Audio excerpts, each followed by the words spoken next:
നമ്പിനാരായണന് ശേഷം കേരളം കണ്ട ഏറ്റവും വലിയ മാധ്യമ വേട്ടയുടെയും വിചാരണയും ദിലീപേട്ടനെ സത്യം ജയിച്ചു.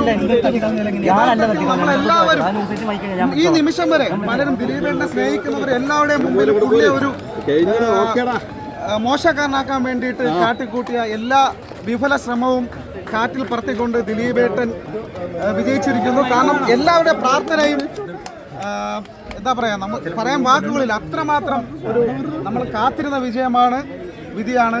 എല്ലാവർക്കും ഹൃദയത്തിൽ തൊട്ട് നന്ദി പറയുന്നു.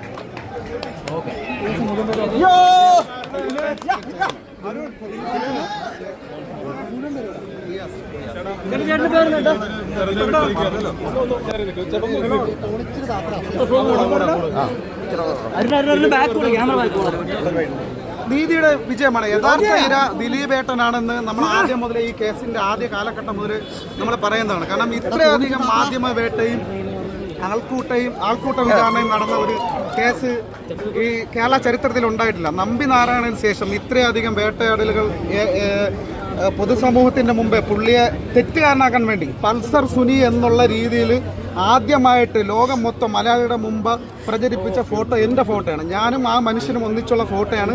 പൾസർ സുനിക്കൊപ്പം ദിലീപ് എന്ന് പറഞ്ഞ്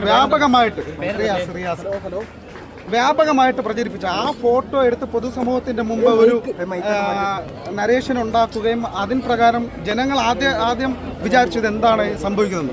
കേസിൻ്റെ നാൾവഴികൾ അന്വേഷിക്കുമ്പോൾ നമുക്കറിയാം പൂർണ്ണമായിട്ടും ദിലീപ് എന്ന് പറയുന്ന വ്യക്തിയെ ഈ കള്ളക്കേസിൽ കുടുക്കിയതാണ്.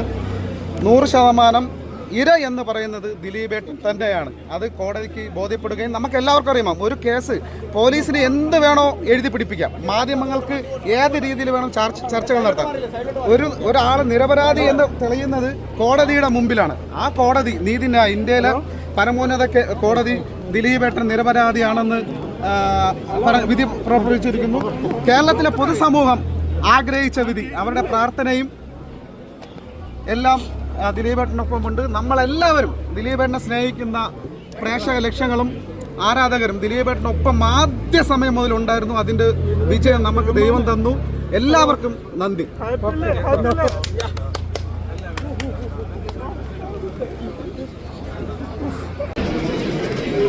ചേട്ടാ ഹാപ്പി അല്ലേ?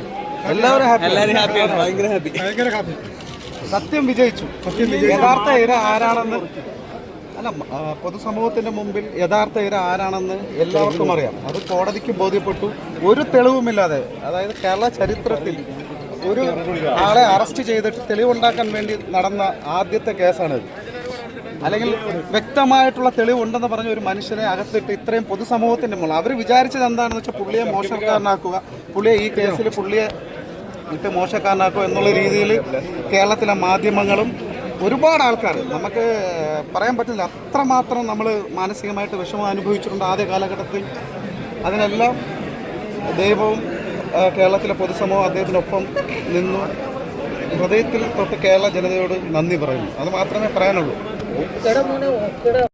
അദ്ദേഹം നിരവധിയായിട്ട് കോടതി അദ്ദേഹത്തെ വെറുതെ വിടും. അദ്ദേഹം 9 വർഷമായിട്ട് അദ്ദേഹം കുടുംബങ്ങളും അനുഭവിച്ച ബുദ്ധിമുട്ടുകളെ പറ്റി നമ്മൾ പ്രത്യേകിച്ച് പറയേണ്ട കാര്യമില്ല. എന്തുമാത്രം ബുദ്ധിമുട്ട് അനുഭവിച്ചു അദ്ദേഹത്തെ വെറുതെ വിടും.